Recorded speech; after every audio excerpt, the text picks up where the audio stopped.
Lost in Saigon. The war had a way of twisting time, stretching moments into eternity, yet collapsing days into an instant. One minute, I was flying over the lush green tapestry of Vietnam. The next, I was plummeting into it.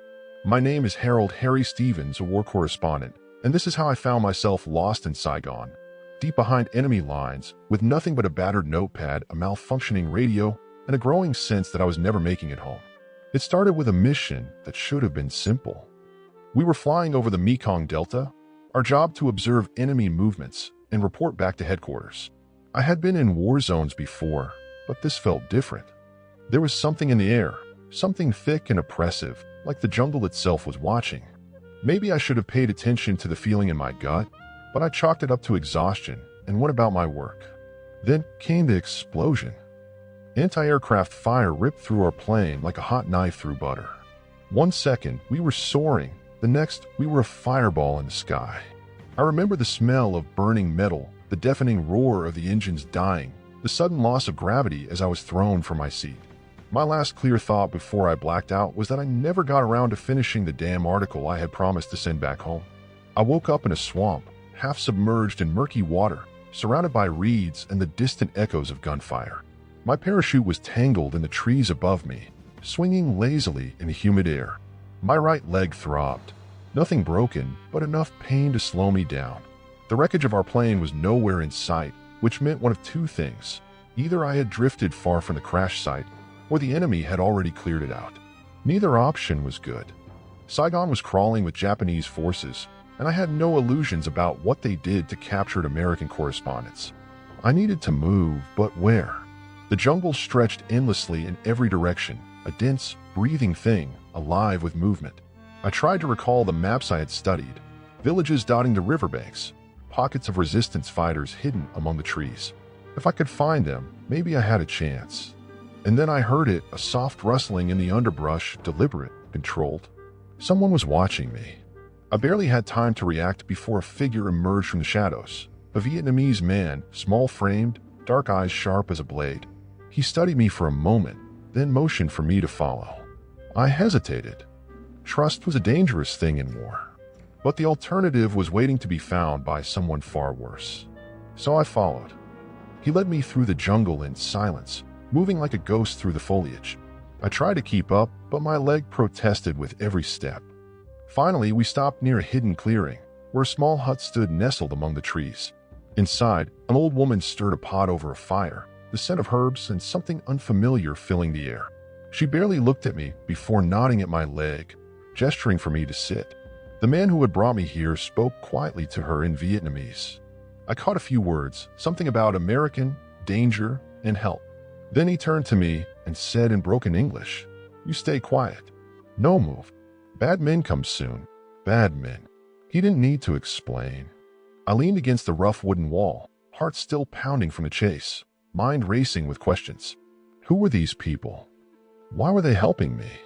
And most importantly, how the hell was I going to get out of here alive? Then, just as I started to catch my breath, the sound of distant voices sent a chill down my spine. Japanese soldiers, searching, and they were getting closer. The voices were growing louder, cutting through the dense night air like bayonets through silk. They were speaking in sharp, clipped tones, their words fast and deliberate. Even though I couldn't understand most of it, I knew exactly what they were saying. They were hunting, and I was the prey. The old woman moved quickly, but without panic. Her wrinkled hands, worn from a lifetime of work, tightened around my arm, guiding me toward the back of the hut. The younger man, the one who had found me, was already moving, lifting a mat from the dirt floor to reveal a hidden crawl space barely big enough for a man to squeeze through. He gestured toward it without a word. I hesitated for a fraction of a second, but his eyes burned with urgency. There was no time for questions. No time for gratitude. I slid down into the darkness, feeling the damp earth press against me as the mat was lowered back into place above me. The smell of soil and decay filled my nose, and for a brief, terrifying moment, I felt like I was already in my grave. Then the footsteps arrived, heavy boots thudding against the ground, the wooden door creaking open. Voices, commanding and filled with suspicion. My heartbeat pounded in my ears, threatening to betray me. I could hear the old woman responding to them in calm, measured tones. A single wrong word, a flicker of doubt, and we were all dead. One of the soldiers kicked something over. Pots clattered. Liquid spilled. A sharp bark of frustration. Then silence. Thick, suffocating. I stopped breathing. The dirt above me shifted slightly, someone stepping closer. Did they know? Had they seen something? A pause.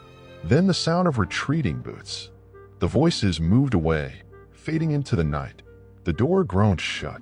I stayed still, unwilling to believe it was over, until I felt the mat lift above me and saw the man's face staring down. He motioned for me to come out. I pushed myself up, feeling the stiffness in my limbs, my muscles screaming in protest. The old woman didn't look at me as she returned to her fire, stirring as if nothing had happened. But the man, he watched me with careful eyes, measuring me. Then he spoke, slow and deliberate, as if piecing together the right words. Not safe here. We move. I wanted to ask 100 questions, but I knew better. These people had already risked their lives for me, and I had no right to demand anything more. Instead, I nodded and followed him into the night. The jungle swallowed us whole. He led me down narrow paths, barely more than animal trails, weaving through dense vegetation that clawed at my clothes and skin. The heat was relentless, pressing down like a heavy hand, and the air was thick with the scent of damp earth, rotting leaves, and something else, something metallic. Blood? Gunpowder? Both? We walked for what felt like hours. My body ached. My mind raced. Every sound, a snapping twig, the distant call of an animal, sent my pulse into overdrive. I kept waiting for the inevitable. A patrol. An ambush. A bullet in the back. Instead, we reached a river. Wide, dark, its surface barely rippling under the moonlight.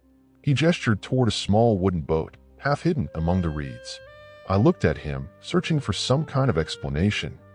Cross. Safer, he said simply. I wasn't sure I believed him, but at this point, belief was a luxury I couldn't afford. I stepped into the boat, feeling it rock beneath my weight. He followed, pushing us off with a long pole, guiding us into the current. The silence out here was different. It wasn't the tense, waiting silence of the jungle, but something deeper, older. As if the river itself held secrets, it had long stopped whispering. I looked at my guide. His face was unreadable, but his hands, strong, calloused, never wavered as he steered us forward. You have name? I asked finally, my voice barely louder than the water lapping against the boat. He hesitated. Then, Khai. Just that. Nothing more. I nodded. No need for more. The river carried us forward, deeper into the unknown. And for the first time since falling from the sky, I allowed myself to believe, just for a moment, that maybe, just maybe, I would live to see another sunrise. But war has a way of punishing hope. And as the first light of dawn broke over the horizon, the sound of engines rumbled in the distance. Boats. More than one. And they were coming straight for us. The river had been silent a moment ago, a slow-moving ribbon of black cutting through the jungle. Now it was alive with sound, low, guttural engine roars, the slap of water against wooden hulls, the kind of noise that made the hair on the back of your neck stand up. Khai's posture changed instantly. His hands tightened around the wooden pole, his body stiffening like a coiled spring. He turned his head slightly, listening, his face unreadable in the dim morning light. I turned to, heart hammering against my ribs. The boats were still far, but moving fast. Too fast. Who? I asked, though I already knew the answer. Khai didn't respond. He just met my eyes and made a single sharp motion with his hand down. I obeyed without question, dropping flat into the boat. The wooden planks were rough beneath me, damp and sticky with something I didn't want to think about. Khai crouched low too, using his pole to push us gently toward the reeds along the riverbank, guiding us into their shadows. The engines grew louder. Then, through the gaps in the tall grass, I saw them. 3 boats. No 4. Low-slung armed. Japanese patrol boats. Their dark hulls cut through the water like sharks, their mounted machine guns swiveling in slow, deadly arcs. Soldiers stood along the edges, rifles slung across their backs, eyes scanning the riverbanks. Looking for something. Looking for us. My breath came in shallow gulps, each one feeling too loud, too risky. I pressed myself further into the bottom of the boat, feeling the humidity cling to my skin, the sweat dripping down my neck. Every instinct screamed at me to run, to dive into the water, to do something. But I stayed still. Khai didn't move either. His fingers barely twitched on the pole. One of the boats veered slightly, moving closer. I could hear voices now, gruff and patient. Orders being given. A rifle strap creaking as a soldier shifted his weight. The crunch of boots against the wooden deck. Then nothing. Seconds stretched into eternity. My pulse pounded in my skull. And then, just as suddenly as they had appeared, the boats kept moving. Engines roaring, fading into the distance. The jungle swallowed the sound hole. I let out a breath I didn't realize I'd been holding. Khai didn't react. He just waited, his eyes locked on the water. 5 seconds. 10. 20. Only when he was certain they were gone did he finally speak. Move. Now. We pushed off again, gliding through the reeds and back into the river's current. I sat up slowly, my body stiff from fear and tension. My fingers twitched against the side of the boat, nerves still electric from the close call. How did they know? I asked, my voice barely above a whisper. Khai's expression darkened. He didn't look at me as he answered. Someone talked. That single phrase sent a chill through me. Someone had given up our location. Someone had told them to search this part of the river. But who? And why? I thought of the old woman, her quiet resolve, the way she had risked everything to hide me. Had she been caught? Had they made her talk? Or was there someone else, another unseen player in this deadly game, pulling the strings from shadows? The thought made my stomach twist. But before I could dwell on it, the river began to change. The trees grew denser, their roots reaching into the water like skeletal fingers. Mist curled over the surface, thick and heavy, wrapping around us in a suffocating embrace. Khai slowed the boat, scanning the shoreline. Then he said something that made my blood run cold. Not alone. I followed his gaze. At first, I saw nothing. Just trees, shadows, the same endless green we had been surrounded by for hours. But then movement. Small, subtle. Ripple in the mist. The faint glint of metal among the leaves. Someone was waiting for us. And this time I wasn't sure if they were friend or foe. The jungle held its breath. Somewhere beyond the mist, unseen eyes were watching. Khai gripped the wooden pole tighter, his body rigid, his gaze locked on the shifting shadows between the trees. The boat rocked slightly beneath us, the river whispering against its hull. Every instinct told me to move, to run, to fight, to do something, but there was nowhere to go, nowhere to hide. Khai's voice was barely a breath. Stay low. I didn't need to be told twice. The mist curled around us like ghostly fingers, swallowing sound, distorting shapes. I could feel my pulse hammering against my ribs, every muscle on my body wound so tight I thought I might snap. My hand drifted toward the knife at my belt, not much against a rifle, but better than nothing. Then a sound, small, deliberate, a twig snapping somewhere in the underbrush. And just like that, the jungle exploded. Gunfire ripped through the mist, the sharp cracks echoing off the trees, sending birds screaming into the sky. Khai moved instantly, shoving the boat toward the riverbank, his body already in motion before I could react.